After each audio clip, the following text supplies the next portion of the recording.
Members, I ask for your respectful attention as we move to the Assembly's observance of Holocaust Remembrance Day. And I will take a moment of personal privilege and say how meaningful it is for me to preside over today as the granddaughter of survivors. Without objection, we will take up file item 58, ACR 59. The clerk will read.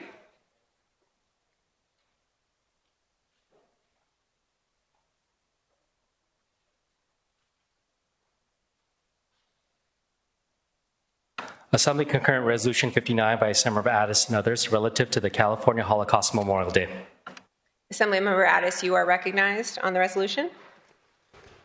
Thank you, Madam Speaker and members.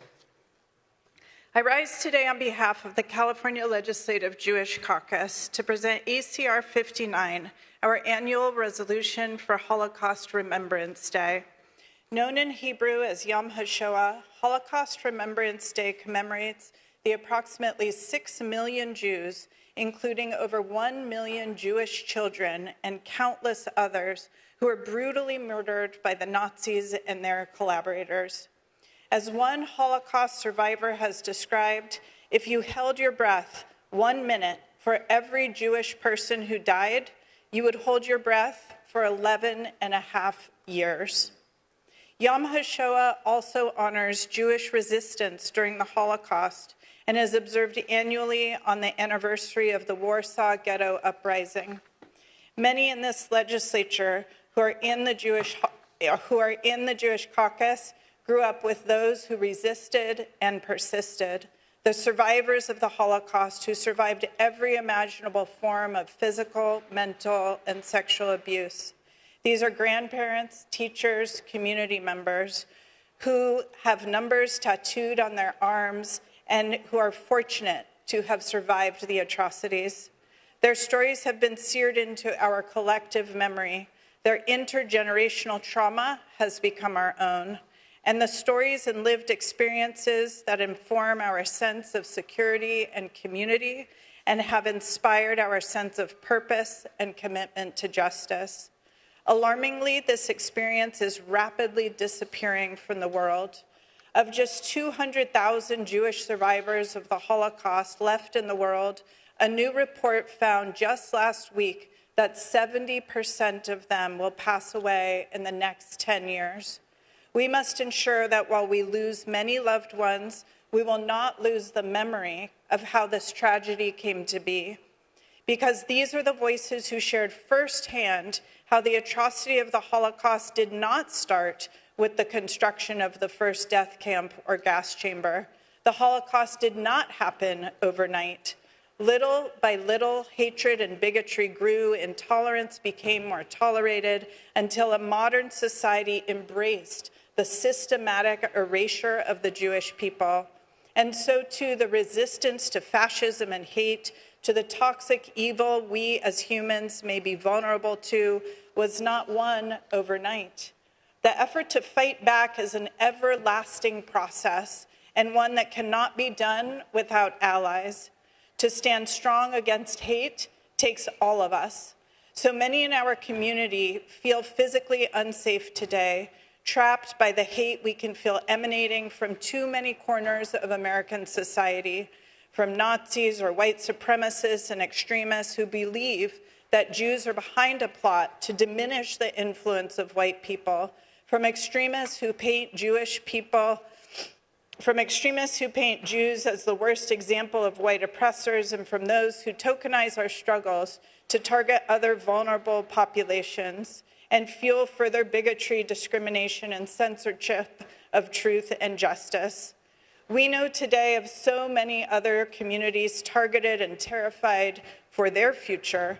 We know it takes all of us to fight for them and to stand against the rising tide of hate.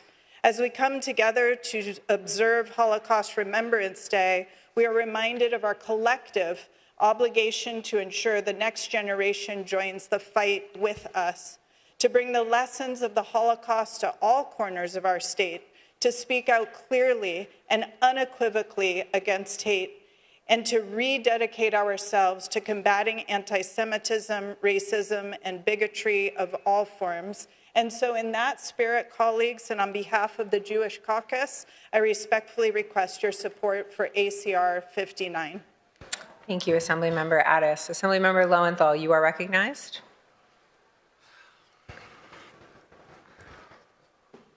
Thank you, Madam Speaker and members. You know, today is actually cathartic for me.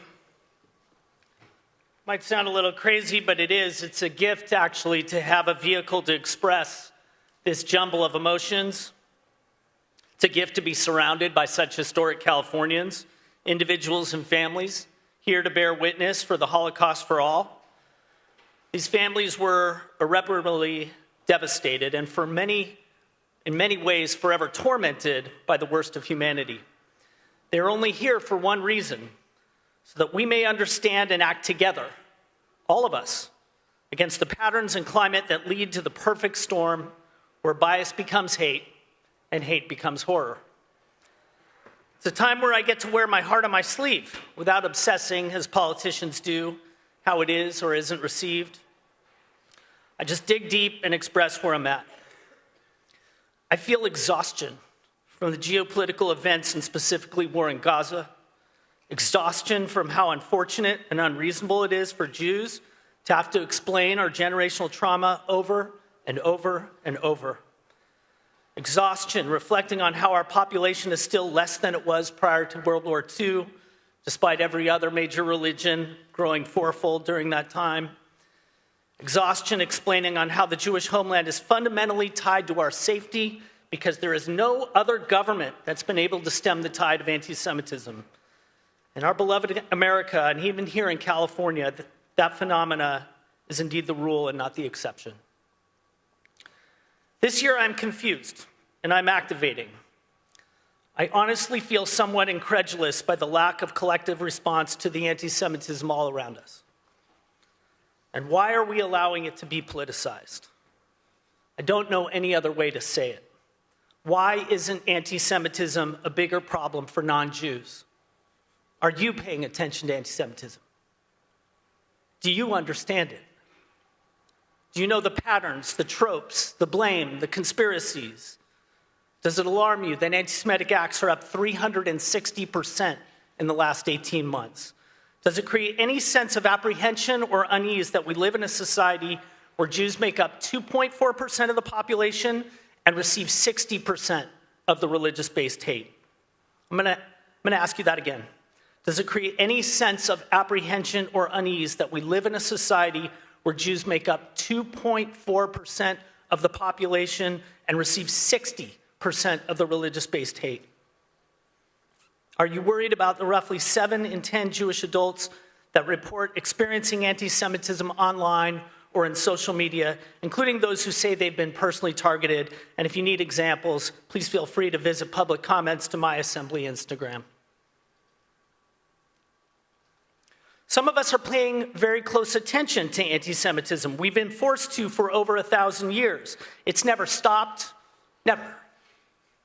But I'm specifically speaking of the roughly 1.3 million Jewish Californians, the Jewish members that are here on this floor, and the legislators here representing Jewish districts. For us, the problem isn't 90 years ago. It isn't 80 years ago. It's not even what this current spike of anti-Semitism means. The problem, my friends, is tomorrow, the next generation, the kids who are experiencing this climate now, the kids in school, our kids. They're passing this climate as normal. And I'm talking about April 2025, the climate where a governor with no authority over foreign policy, genocide Josh Shapiro's home, is firebombed on Passover from an agitated leftist over foreign policy. And only a few days later, a Hitler, Nazi, infatuated rightist commits a mass shooting at Florida State. This month. The climate where anti-Semitism recklessly cites, where the administration recklessly cites anti-Semitism as a shield for a war on our institutions of higher learning without regard to the actual impacts on the ground for Jews. The climate where in California, vocal opponents publicly call Jewish legislators racist for attempting to put guardrails around anti-Jewish bias in public schools. The climate where my 10-year-old daughter gets screamed obscenities at her while joining me at an event in Long Beach saying her dad, the other genocide Josh, is a right-wing sociopathic apartheid and genocide supporter. Those same kids of today that have only seen this and have nothing else to compare it to, they're going to be the legislators tomorrow, the decision makers. And so they need to hear about what can happen to a civilized society like Western Europe when we don't talk about it. They need to understand that the attacks of this month are a precursor to collective punishment against Jews, and that the slope is more than just slippery, it goes down to a depth that is unimaginable. Anti-Semitism is being normalized today, here. The blaming of all Jews for the actions of some, the notion that Jews are only loyal to themselves and not their country of birth or choice, the myth of the blood libel, the idea that because a complex and truly awful war is rampaging, that all Jews, despite their protestations, are complicit. This is the danger. This is the persistent bigotry that has ended in pogrom, violence, and organized genocide.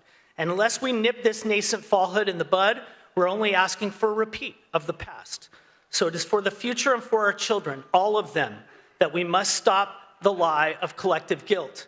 Because if we don't, my children will suffer from the violence, and yours will have the guilt of perpetrating it.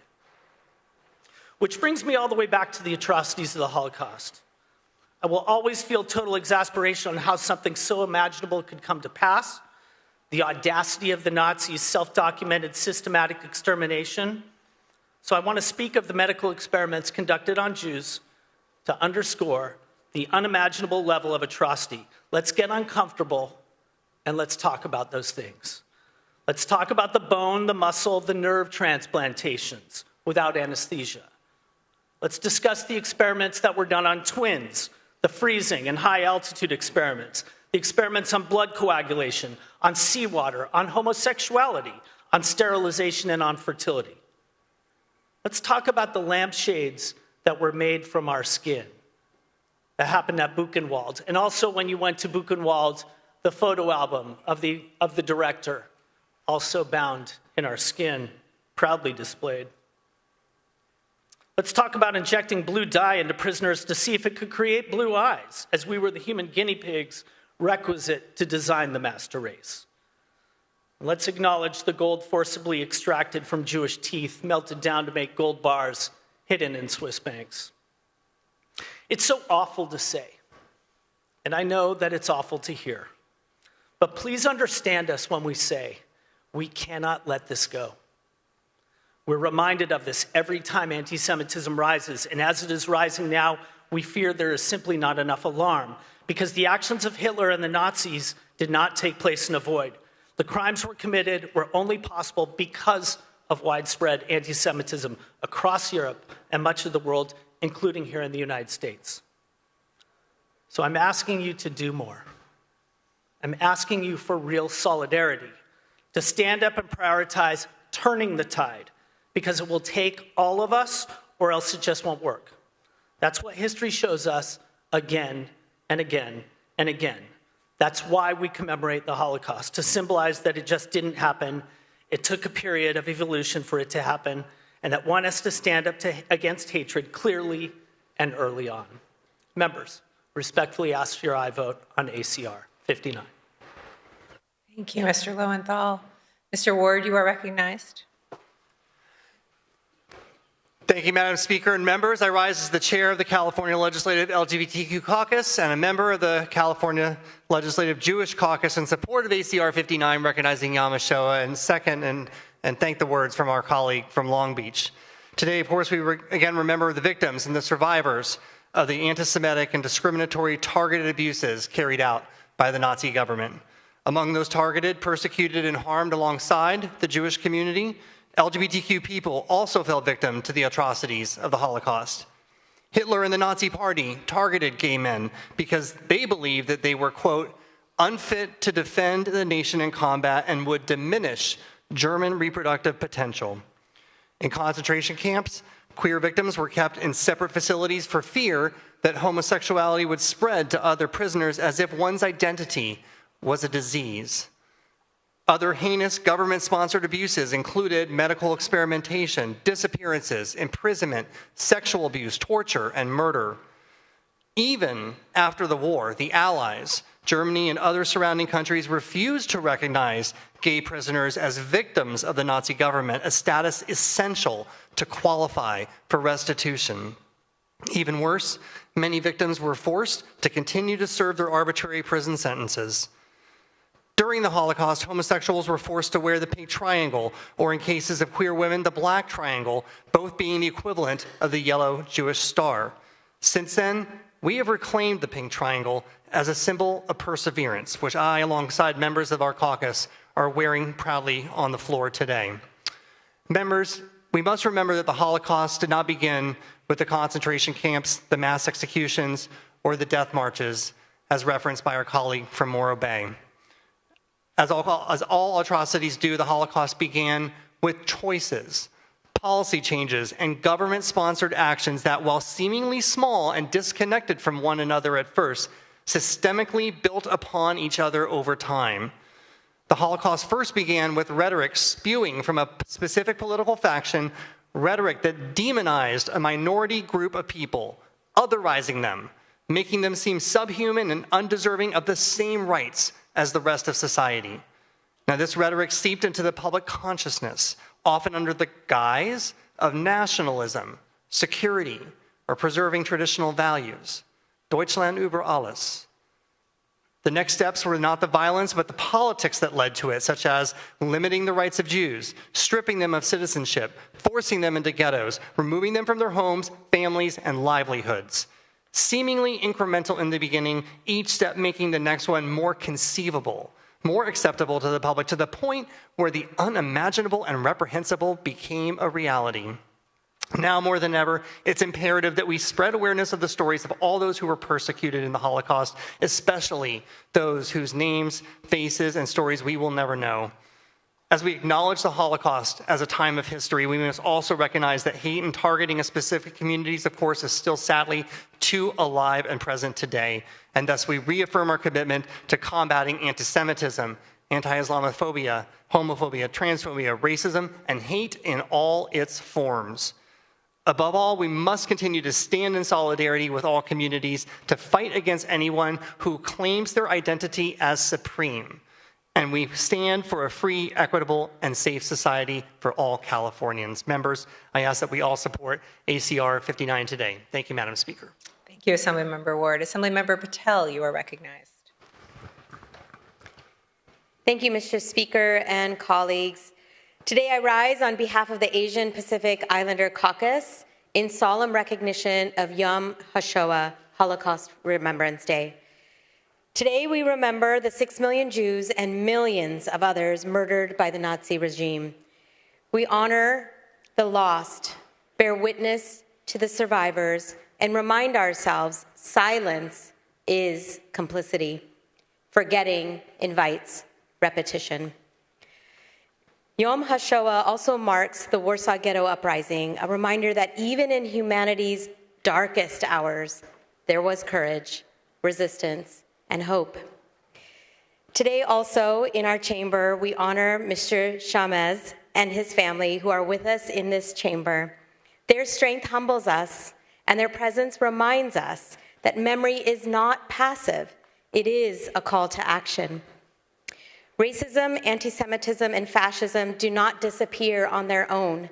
It's our shared responsibility as Californians, as Americans, and here today as legislators, to confront hate wherever it festers. The horrors of the Holocaust are often called unspeakable, but we must speak. Since never again is not a slogan, it is a promise, and we are duty-bound to keep it. Let us honor those we lost by building a future where dignity and humanity prevail. For all of these reasons, and in support and solidarity with my colleagues who have spoken before me here today in the chamber, I respectfully request our House to support ACR 59. Thank you. Thank you, Assemblymember Patel. Assemblymember Ramos, you are recognized. Well, thank you, Madam Speaker. Today I rise on behalf of the California Native American Legislative Caucus to urge an aye vote on ACR 59. We must never forget how easily the hate and bigotry that spawned the Holocaust can occur anywhere, at any time.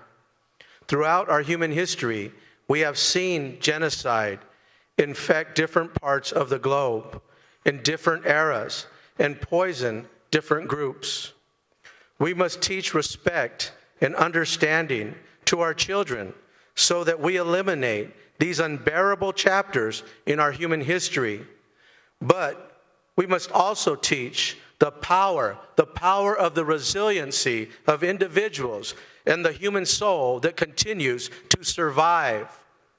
I stand in solidarity and urge an aye vote on ACR 59.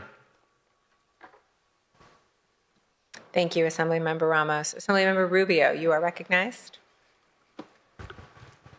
Thank you, Madam Speaker and members. I rise on behalf of the California Latino Caucus and as a proud member of the California Legislative Jewish Caucus in honor of Holocaust Memorial Day. Today, we pause to honor the 6 million Jews and millions of others, including Roma, LGBTQ+, individuals, people with disabilities, and political dissidents who were murdered during the Holocaust. In 1939, before the start of World War II, there were 9.5 million Jews living in Europe. In just a few horrifying years, the European population of Jews plummeted to a third of what it was with 3.2 million Jews. Today, we pay tribute to the survivors who, despite of unimaginable trauma, rebuilt their lives and have contributed greatly to our communities, including right here in California. As legislators, we hold a unique responsibility to ensure that the memory of the Holocaust is preserved through education, public recognition, and policy. Never again must be more than a phrase. It must be a promise we actively uphold through education, advocacy, and community engagement. Holocaust Memorial Day serves as a reminder of the dangers of silence and indifference in the face of hate. The youngest Holocaust survivor, Tova Freeman, was only a few months old when she and her family were sent to Auschwitz. With the survivor population aging, it is critical that we support initiatives that preserve their stories for future generations through archives, museums, and educational partnerships. With the rise of Holocaust denial and distortion, especially online, it is more critical than ever to preserve the truth and educate people, especially younger generations, about the dark chapter in history. Our role as lawmakers goes beyond policymaking. It is a moral calling to stand up for truth, human dignity, and justice. We must reaffirm our commitment to fighting anti-Semitism and all forms of hate, discrimination, and violence in our communities and across the world. By commemorating Holocaust Memorial Day in our chambers, and through our legislative actions, we send a clear message: hate has no home in California. Thank you, Madam Speaker. I join my colleagues in respectfully asking for an aye vote on ACR 59. Thank you, Assemblymember Rubio. Assemblymember Bryan, you are recognized. Thank you, Madam Speaker and colleagues. And thank you to my colleague from Long Beach who spoke as I was walking in and completely threw off the direction that I was going to take my talking points, because it's something we do and it's okay. I've noticed it since I've been in the legislatures. We all look for ourselves in big days and the stories of our communities and how those intersect so we can feel close. And I think that's very, very important. And I'm going to do that. But before I do that, I just wanted to let my brothers and sisters in the Jewish Caucus and all of the folks here today and across our state to know that you are seen and loved and protected, and that we will stand against anti-Semitism. And you do have a right to feel safe and to belong in the diaspora of California. And you have the right to self-determination and a homeland that can be fought for and protected. And while the world is complex and all of our histories are complex, I think our strength is in our solidarity. Black and Jewish communities have a deep history.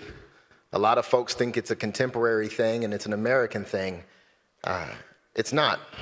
It's actually a history that's shared through shared traumas. I have a date for you. June 5th, 1934. There was a meeting of German generals. Hitler was in that meeting, and they were talking about how to deal with the Jewish problem in Germany. And the conversation came up about how excellent America had figured out how to deal with their black problem, with the Jim Crow laws. And the Nuremberg laws were drafted after the black codes and the Jim Crow laws of the South here in the United States. Strip you of citizenship, bar you from higher education, take away your right to vote, take away the ability to own businesses, even solve one of the more complex problems is how do we determine who is of Jewish ancestry in Germany? So let's criminalize interracial marriage between Jewish and Aryan people in the same way we ban interracial marriage here in this country. That's how deep that history goes. My colleague from Long Beach mentioned experimentation. Tuskegee. The lines are parallel. The struggles are parallel. It's why the Black Caucus has always felt a deep kinship with the Jewish caucus, because we know what it's like to feel that trauma and oppression. We also know that Hitler didn't rise in a vacuum. It started as a populist movement, or was described as a populist movement, took over the means of communication, the largest social means of communication. I'm not drawing parallels, I'm just saying, challenged the courts to challenge him. These were the conditions that led to fascism and the rise of authoritarianism and the rise of the Nazis. If we're really going to remember the Holocaust, this Yom HaShoah, I think we need to be mindful that it's not just a reflection on the past, but it's a callback to the present and a call to action. I feel very confident that hate, that anti-Semitism, that discrimination, bigotry, that those things can't thrive if we all stand up against them together. And you have my commitment to stand up with you. And I respectfully ask for your aye vote. Thank you, Assemblymember Bryan. Assemblymember Harbedian, you are recognized. Thank you, Madam Chair. There's usually a saying on the floor that you never want to follow the member from Los Angeles whenever you're speaking because you're not going to be as eloquent or as good. And I unfortunately have to follow him. And I believe in everything he just said. First, let me just say that the members from San Luis Obispo and Long Beach, outstanding. And the pain is so real, and it's so real today because of the anti-Semitism and the hate that is going on in your community. Just last week, we talked about the Armenian genocide and recognizing that. And like the African American community with the Jewish community, the Armenian community has a deep bond with the Jewish community. And we feel very tied to each other because of that shared pain and because of the words that Hitler uttered during the Holocaust. And that was, for who today speaks of the annihilation of the Armenian people? What if more leaders like us actually spoke of the annihilation and the genocide of the Armenian people? What if more people stood up and recognized how horrific the first genocide of the 20th century was? I'm a product of that genocide. And today, I firmly believe that we all must stand up and have a firm collective commitment against all ethnic cleansings, all genocides, and any hate that remains in this world related to those. So as an Armenian, as a representative of the Armenian community, I thank you for your strength. I thank all the survivors and community members that are here. We will never waver in our support for the Jewish community. We will always remember what happened, and we will never forget. Thank you, Assemblymember. Assemblymember Stephanie, you are recognized.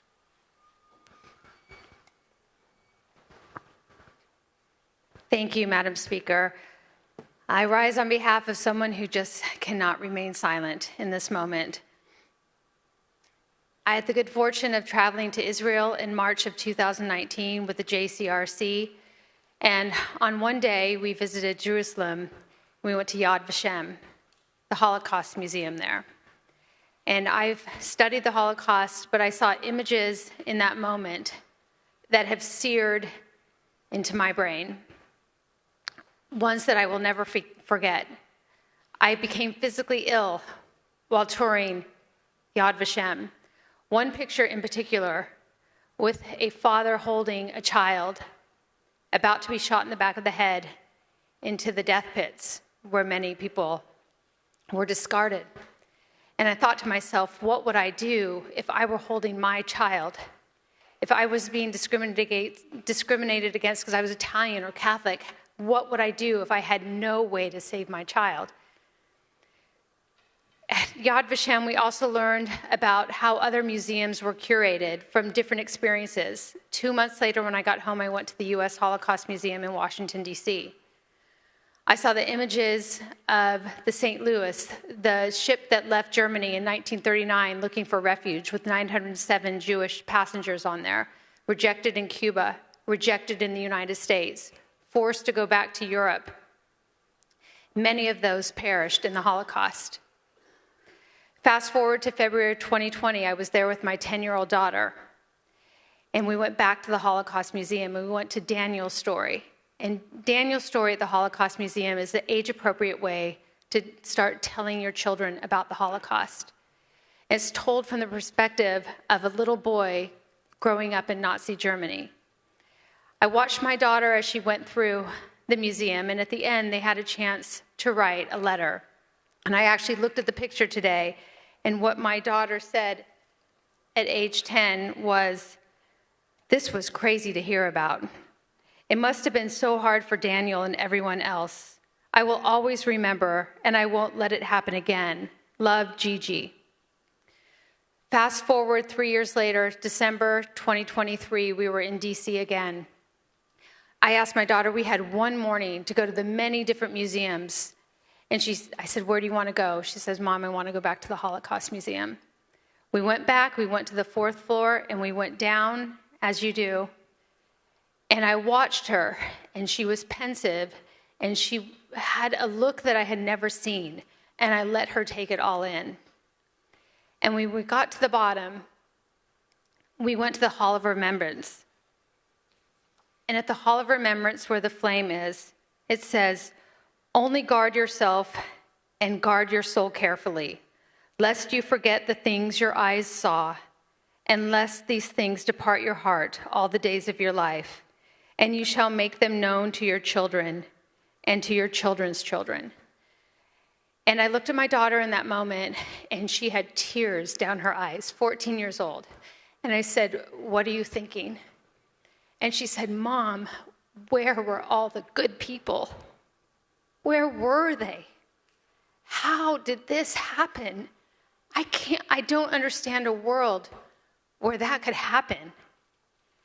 And we're in today's moment, as the assembly member from Long Beach just described, horrific things that are happening to our Jewish brothers and sisters. They're happening all over. My district is the home of many Jewish constituents. I have Temple Emmanuel, Beth Shalom, the JCC. I care deeply about this community. I care about all communities. And so today I rise with a heavy heart, knowing what our Jewish community is facing all across this country and all across this world, and knowing that I cannot remain silent, and we must teach our children of the horrors of the Holocaust so they will never be repeated again. I ask for your aye vote on ACR 59. Thank you. Thank you, Assemblymember Stephanie. Assemblymember Gallagher, you are recognized. Yeah, thank you, Madam Speaker. Members, I also want to rise on Yom HaShoah as we remember today, and it is important that we always remember. I've told this story before on this floor. I have a small polished stone on my desk that I did get from the Holocaust Museum when I, as a college student, went through and experienced that. And on that stone, it simply says, "Remember." And I keep that on my desk because it is always important that we do remember how those horrors can come, and the banality of evil, as that was been termed. And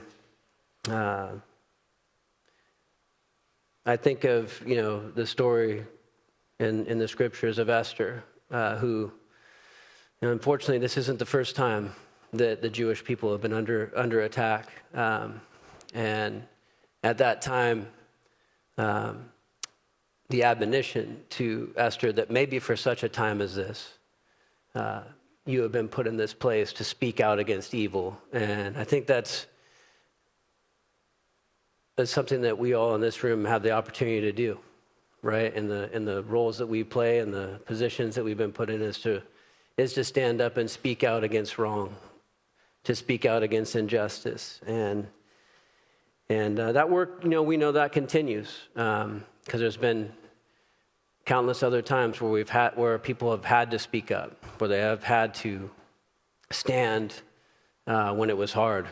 And we know even today, as we see that Jewish students getting stopped on campus, who would have thought that we would see that, in our time? That we would have some of the hatred that we have seen in our own campuses and our own city councils. And it's a time that we need to stand up, and we have been. Proud of the members of this body on both sides of the aisle that have been those voices. And so I'm proud to stand with my brothers and sisters in the Jewish caucus as we remember today. Thank you, members. Thank you, Assemblymember Gallagher. Assemblymember Gabriel, you are recognized. Thank you very much, Mr. Speaker. I also rise in support of ACR 59, and let me start by thanking our incredible Vice Chair of the Jewish Caucus for authoring the resolution. I also want to acknowledge our colleague from Sunnyvale who has done so much to make today possible. Thank you for standing up for your efforts. And also to you, Mr. Speaker, for speaking so authentically and with such vulnerability about your own personal experiences. I also want to thank all of our colleagues from the diversity caucuses, from the Republican leader, other non-Jewish colleagues who stood to speak with us. I've had the privilege to witness this 6 times, and I can tell you all that every time I have gone home after we have observed Yom HaShoah on the assembly floor, all of the guests and the visitors and the honorees have always said the same thing to me, which is how profoundly they were moved by the non-Jews who stood up and spoke, and how much it meant to them as survivors to see people whose life experiences and personal stories and backgrounds are so different from their own who have stood up to stand with them. And so I just wanted to say a very sincere thank you to all of you who have stood and spoken so beautifully. And I cannot emphasize or underscore enough how much that means to our community. And you heard from our vice chair who spoke so beautifully in her opening words about how the Holocaust is not theoretical for those of us in this room who are Jewish. And in fact, I know for probably many of the young people who work in the assembly, it may feel something very distant in history that happened on another continent many years ago. But I'm 43, and I grew up with a lot of people at Jewish holidays with tattoos on their arms, with numbers on their arms. People who I know, people who were part of our celebrations. And as much as the Holocaust was millions of individual traumas, it was also a profound collective trauma. And I can tell you that the Holocaust is an uninvited guest at every Jewish celebration. It is there with us. We think about it. I can tell you as somebody who served in the leadership of Jewish organizations before I came to the legislature, it would sit there in the boardroom with us as we made decisions about what we wanted to do to protect our community and to navigate turbulent times. So this is something that is very deeply personal to all of us. And we find ourselves in a difficult moment. And I was thinking about it this morning. As many of you know, I'm incredibly blessed to have 3 beautiful little boys. And on Monday mornings, I take them to school before I go to Burbank Airport. And I took the older 2 and dropped them off at their public elementary school. And then I took our little guy, Noah, to preschool. And he happens to go to preschool at our synagogue. And as I walked him into our synagogue, we walked past 3 security guards and through a metal detector. And it's not lost on me that our dear friends who send their kid to preschool at the Presbyterian Church down the street, there's no security because they don't need it. And we don't want the security. We don't enjoy the additional assessment we receive to pay for it. It's there because law enforcement has told us we need it. And what we will do above all else is protect our children. And it is a profoundly strange experience that I refuse to allow to be normalized. As a young Jewish kid growing up in the state of California, it would have never crossed my mind that we would have needed a metal detector outside a synagogue. It was simply inconceivable. Maybe that's something that would happen in some other corner of the world, in some other moment in history, but not here in the United States, not here in the state of California. And I refuse to allow myself to become accustomed to that, because that is not the way the world should be. But it is. And that's the reality that we live through. And so I was having this very complicated moment where I'm taking this beautiful, adorable little boy that has all of my hopes and dreams with me through this metal detector, and thinking about the fact that I was going to come up and observe this day today. And there were two things that made me feel better. And one is the first thing that I already referred to, the fact that I have in my time in this legislature seeing non-Jewish individuals who have stood up and talked about the importance of Holocaust education, who've stood with our community, who've spoken out about anti-Semitism. That is something that gives me hope. Because as many of the speakers have said beautifully, the way in which we will fight hate against any community is by all standing together. And so I want to, as the chair of the Jewish Caucus, personally thank so many of you that have been there with us and stood up and been counted and used your voices as leaders of your communities, and particularly those of you that don't represent large Jewish populations, that have been willing to stand up and be our allies. And the second is the inspiration that I draw from the folks who are here with us today, the survivors. The people who have gone through and personally witnessed the most unimaginable moments in history, and yet continue to be strong and to proud and unapologetically stand up and lean into our history and our story and who they are. And I can tell you one of the most amazing things for those of us that got to spend time with survivors is how so many of them are the most optimistic people you have ever met. So many of them are people who have gone back and devoted their lives to helping other people, including non-Jewish folks, people who are vulnerable, because they understand that that is what is required in this moment. So I just wanted to share all of that with you. I wanted to thank you really from, not just as chair of the caucus, but as a colleague and as a human being, for all of you that stood and spoke today. It really is profoundly meaningful to me. And I also respectfully request an aye vote on ACR 59. Thank you, Assemblymember Gabriel. And Assemblymember Gallagher. Assemblymember Bauer-Cahan, you are recognized. Thank you, Mr. Speaker and members. As I said when I started presiding, it's a privilege to be here today. As many of you know, but as some may not know, I was raised by strong, powerful women who counted themselves amongst the survivors of the Holocaust. And I grew up knowing their stories. As Assemblymember Gabriel said, the Holocaust is always a guest at our family events. Although I think sometimes my father invites it into our events. At my brother's wedding, his toast was that this was a testament to us defeating Hitler. So there's trauma that comes out at all moments in our lives. But my grandmother, who died just a few years ago at 98 years old, she would talk about her life in Vienna, and often she talked about the good years. She had a wonderful childhood. She met my grandfather playing tennis. They went to dance lessons together. She had wonderful loved ones. Her grandmother lived right near her. She had a dog that she said the hardest day of her life was the day she had to leave her dog. Mind you, she also left her parents and her grandmother. And she loved her childhood. And she was kicked out of school by the Nazis. She never graduated from high school. And prior to that, she sat through the lessons in her school, the lessons where they taught them that Jews were the cause of many, if not all, of the problems they were facing in the wake of World War I. And then she was kicked out of school, and her mother got her lessons to learn to be a cook and a cleaner because she knew she would have to send her away. They responded to an ad in England for someone looking for someone to help in their home. And my grandmother was set off by herself as a teenager because, as the assembly member from Los Angeles said, what we will do above all else is save our children. And so she was sent off to England. My grandfather, whose father had already been taken to Dachau, he was sent to Switzerland to go to school. They never knew if they'd ever see their parents ever again. But those amazing women, my great-grandmothers, who survived a very long time, found ways out. They were the lucky ones. And they made their way to New York. My grandfather made his way first. He got engaged to another woman because he didn't know if my grandmother had survived. But then he found out that she was there, that they both made it to Brooklyn, and he broke off the engagement and he proposed to my grandmother. And a few years later, my father was born in Brooklyn.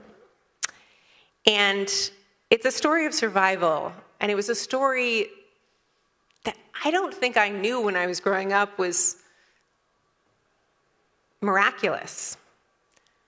I didn't understand until I was older and my family started to teach me about the horrors of the war, that 6 million didn't make it. That the boat that my grandma described, because when her family got to New York and they sent for her, she came on the boat from England by herself. She described that as some of the best days of her life, dancing in the hull of the boat, knowing she was on her way to the United States. And yet, as the assembly member from San Francisco said, so many other boats were turned away. And I tell this story because I want people to know this isn't a distant memory. This isn't someone else's story. This is my story. And I'm in this country because this country decided that some of us would get a chance. And I'm one of those people who got a chance. It wasn't easy. When my grandmother died and my father and I were cleaning out her desk, we found the documents, the denials, the ones that said we weren't going to make it. But she wasn't somebody, my great-grandmother was not somebody who would give up. So she found a way. And just yesterday, my father and I, with my brother and mom, went to see a play about the Hawker album, and it wasn't something I knew about. But the Hawker album was an album of pictures from Auschwitz that was found just recently in the past decade and given to the Holocaust Museum. And the remarkable thing, there are very few pictures from Auschwitz. The Nazis did not want people to know what was going on there. The first album that was found was of the prisoners, of the people who would be mass exterminated there. But this album, this was the album of the assistant to the head of Auschwitz, and it was his memory album. There isn't a single picture of a prisoner. There are pictures of people listening to music and having cocktails and sitting on a porch, lounging with their families, eating blueberries, while the Jews were exterminated by the tens of thousands right in their midst. And it was so striking to watch this story play out because the pictures that you can see and that are at the museum are of everyday people, accountants, bank tellers, candy makers, who before the war were like you and me. And then they became the worst war criminals this world has ever known. And that is what we need to remember. That it wasn't just Adolf Hitler. It was every single person who stood silently by, who participated, who sent the messages, the pictures of the women at Auschwitz who took the messages and portrayed the messages of who would die and who would live callously. That when we don't speak up, when we don't stand out, we become vulnerable to being an accomplice to hate, an accomplice to murder, an accomplice to ruining of lives, and that we must be better than that. And we, the 80 of us, we have the privilege of having the power of these seats and everything that comes with it. What are we doing with it? We need to look ourselves in the mirror every single day and say, what have I done with the power that I possess as a result of the trust my constituents have put in me? And the answer has to be, I am standing up to hate in all of its forms. Every single one of us. I know both sides of the aisle should look ourselves in the mirror and know that is the job that we have before us, because it will make this country and this state a better place. And sometimes that's going to be hard. It's not always going to be the politically easy thing to do. But what are we doing here if we aren't willing to stand up and be loud and stand up for fellow human beings, to see their souls, to see their stories, to not let their shoes pile up and know that each one of those was a life that was taken, that was forgotten. And I loved what so many of you said today when you said never again has to be a promise. Because that's true. And now is the moment to live up to that promise.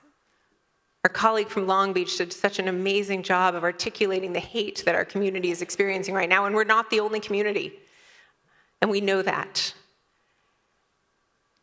But when I hear from my friends who are fleeing the Oakland School District because their kids are going into school and their teachers are talking about Jews being oppressors, I know that this is the moment for us to stand up and stop that. Because that's what happened in the school when my grandmother was sitting there in 1938. And so we have a job ahead of us to turn the arc of history back to where we see each other.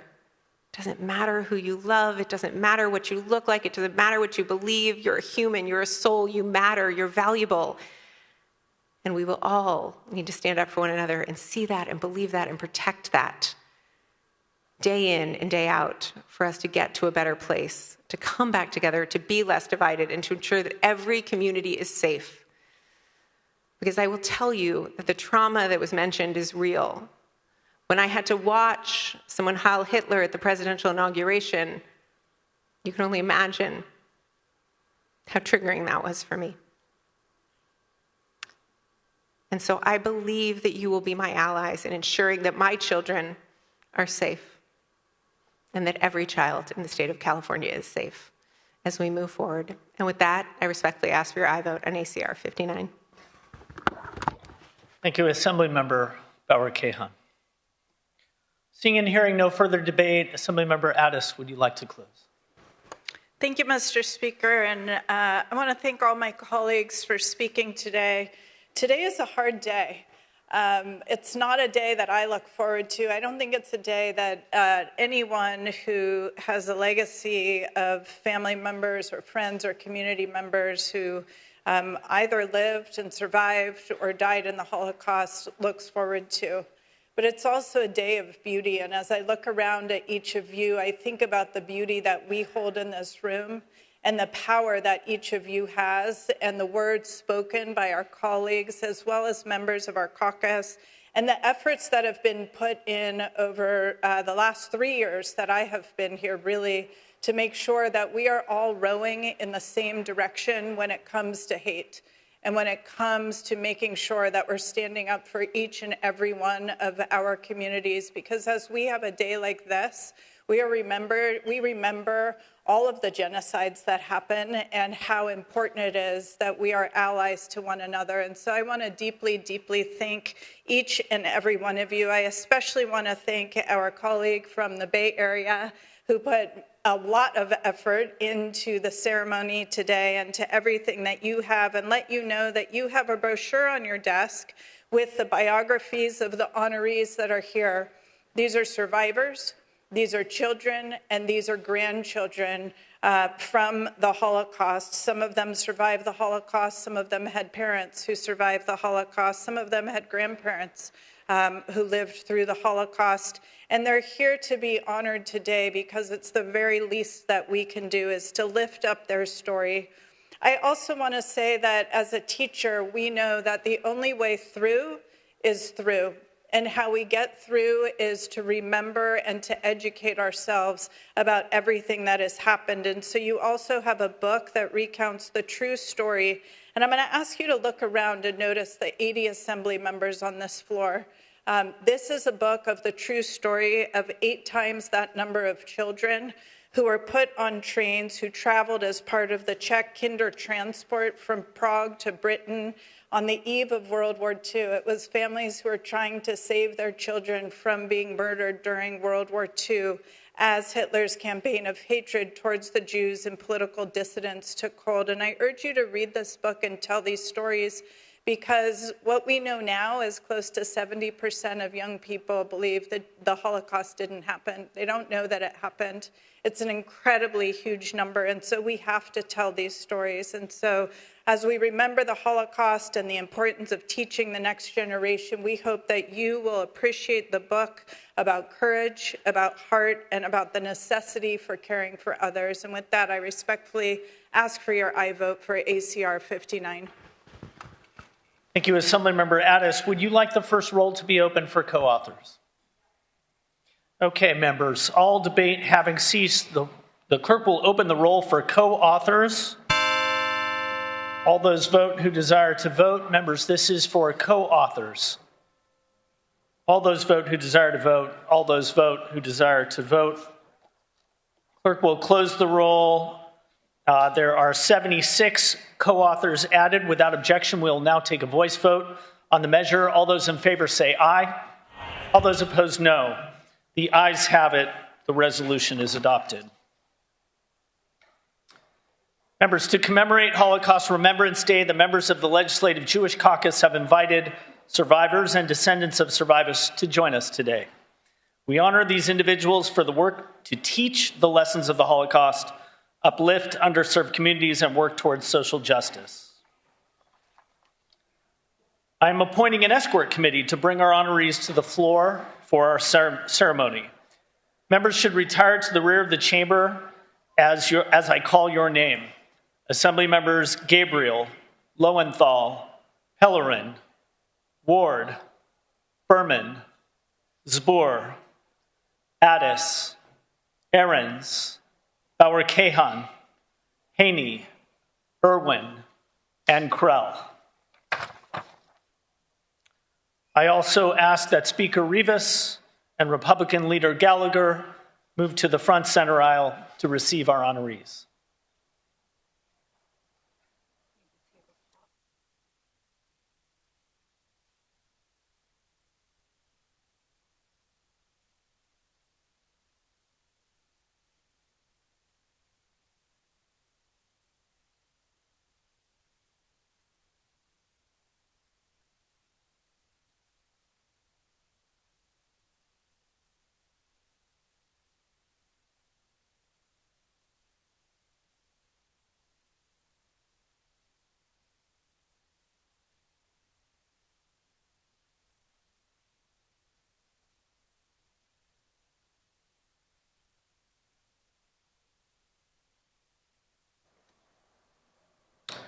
Members, it is now time to introduce and welcome our 2025 Holocaust Remembrance honorees. The clerk will read. Escorted by Assembly Member Gabriel is Eva Perlman, a survivor. Eva was born in Berlin, Germany. To escape Hitler's Nazi regime, her parents emigrated to France, where she grew up with two sisters and miraculously survived the war by hiding in the mountains of southern France. She now speaks of her survival during World War II at the Museum of Tolerance, the Holocaust Museum, Los Angeles, schools, and other community spaces. In 2019, she published Eva's Uncommon Life, Guided by Miracles, a book about her life. Please welcome Eva Perlman.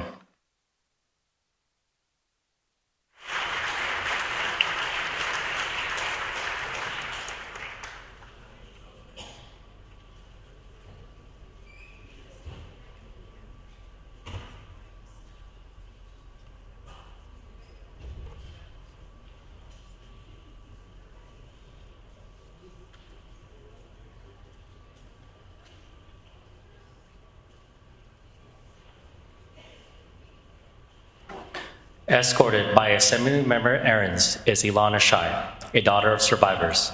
Ilana's parents were Holocaust survivors from Poland. Her mother was the only survivor from a family with 6 children. Ilana was born and raised in Israel. She has lived in Sunnyvale since 1991. Ilana has shared to students and other community groups an inspirational presentation of her mother's survival story with original family pictures. Please welcome Ilana Shai.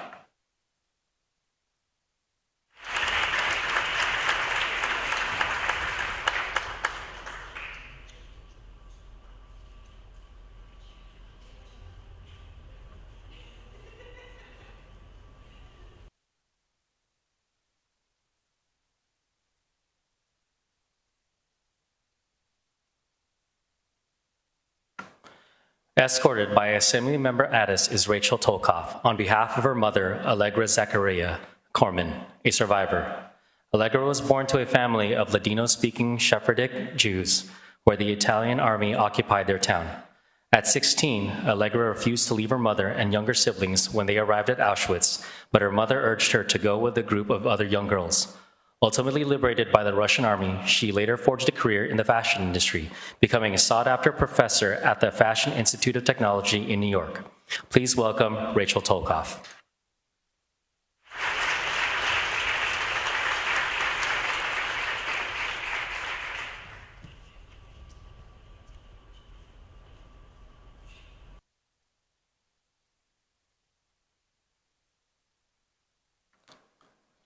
Escorted by Assemblymember Bauer Kahan is Eva Lucox, a survivor. At 8 years old, Eva, her mother, and her twin sister lived through the Nazi occupation by hiding in 5 locations over 10 months to avoid deportation. Eva and her mother escaped to a refugee camp in Vienna, Austria, and made their way to Montreal, Canada, and later to Boston, Massachusetts in 1971, Eva went on to become the first female licensed professional engineer in the East Coast. Please welcome Eva Lucox.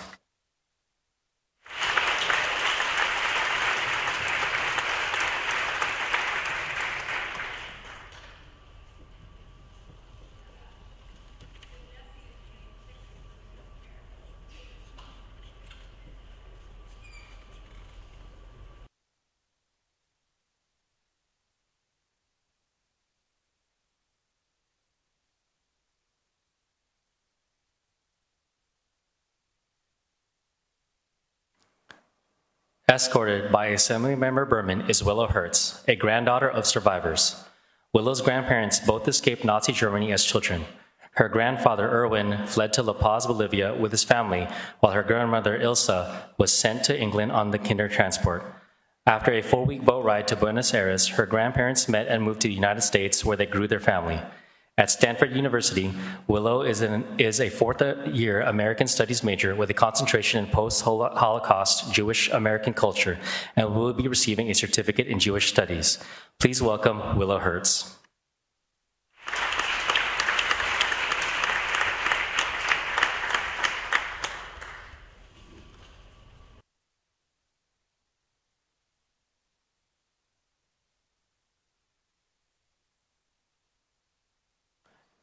Escorted by Assemblymember Haney is Eli Solomon, a grandchild of survivors. During World War II, Eli's maternal grandfather lost his parents to the Holocaust and was the sole survivor of 10 children. He met his wife in Soviet Russia after she fled her native Romania and lost her parents to the Nazis. Eli's paternal grandfather also fled to Soviet Russia at the outset of the war. He was the youngest of 10 children, 6 of whom perished in the Holocaust, 2 of whom did not survive young age because of challenging conditions, and only 1 brother who survived the war after being in 2 concentration camps. Eli sits on the boards of numerous nonprofits, including the world's oldest Yiddish bookstore, and he is the past president of the Harvard Club of San Francisco. Please welcome Eli Solomon.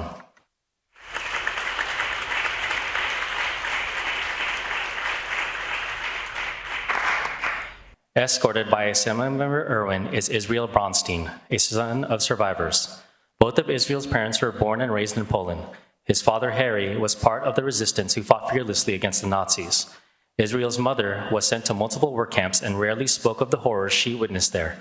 Israel's parents met in a displaced persons camp in Germany. Shortly after Israel's birth, a rabbi visited his parents and told them that they must name their son Israel, as the Jewish homeland had been established as a state just the day before. Please welcome Israel Bronstein.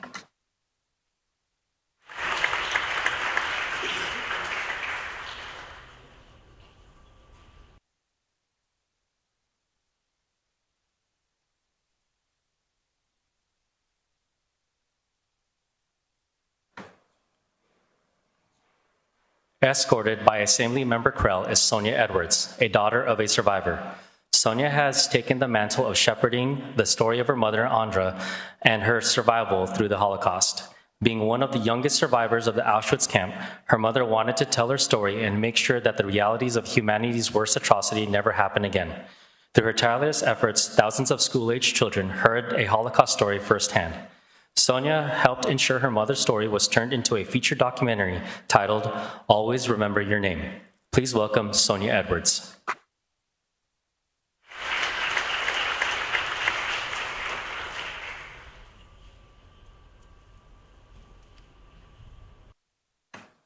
Escorted by Assemblymember Lowenthal is Edie Brodsky, a daughter of survivors. Edie is the daughter of Jack and Anna Chensky from Poland, whose journey of resistance and survival would ultimately lead them to the United States. Jack joined the Polish resistance and eventually spent time in a forced labor camp, and Anna survived the bombings of Warsaw as a teenager. Edie is currently the immediate past president of Jewish Long Beach, the integrated agency that represents the Jewish Federation of Greater Long Beach and West Orange County. Alpert Jewish Community Center, and the Jewish Community Foundation of Greater Long Beach. Please welcome Edie Brodsky.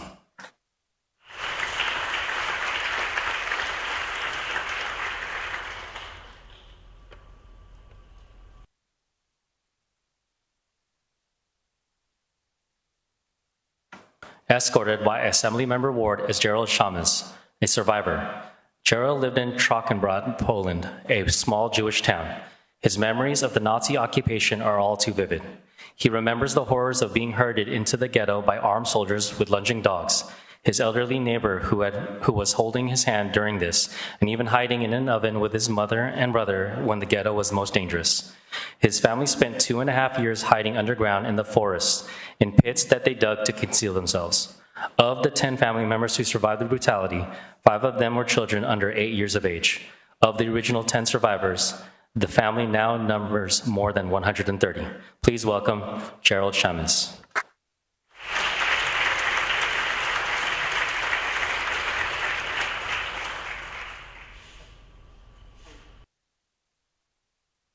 Escorted by Assemblymember Pellerin is Ruth Litwin, a daughter of survivors. Ruth's father was held in the Auschwitz concentration camp for years before he was freed. Once he was liberated, he built a hospital that was open for a handful of years after the Holocaust at the displaced persons camp he lived in. Ruth was one out of 5,000 babies born there. She has sat on several boards and now speaks to students about the Holocaust and how the 3rd and 4th generations can make a difference. Please welcome Ruth Litwin.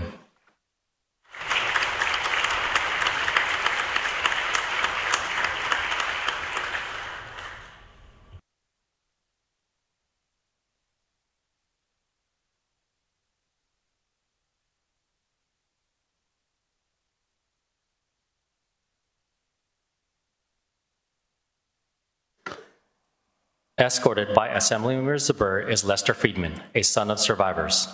After the Nazis invaded Poland, Lester's parents were each sent to live in the ghetto with their extended families, and eventually sent to various concentration camps, including Auschwitz. By the end of the war, the Soviet army liberated both of his parents. Lester's parents left Europe for the United States, met in New York, fell in love, and got married. As a son of Holocaust survivors, Friedman has fought anti-Semitism throughout his career. Lester was elected twice to the Beverly Hills City Council, served 2 terms as mayor, and continues to serve as a council member. Please welcome Lester Friedman.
On behalf of Jewish Caucus Chair Gabriel, and the members of the California Legislative Jewish Caucus.